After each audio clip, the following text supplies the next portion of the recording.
Hello viewers, today we study about the overview of phospholipid metabolism.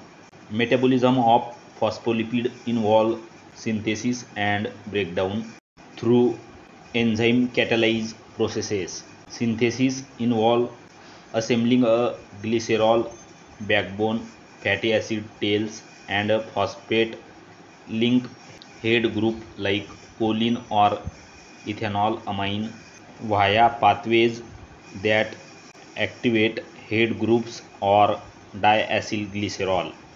Degradation is carried out by phospholipases, which hydrolyze specific bond in phospholipid molecules, breaking it down to smaller compound. If you are new on the channel, please do subscribe, hit the bell icon to get update of latest notification from our channel and share with your friends. Thanks a lot.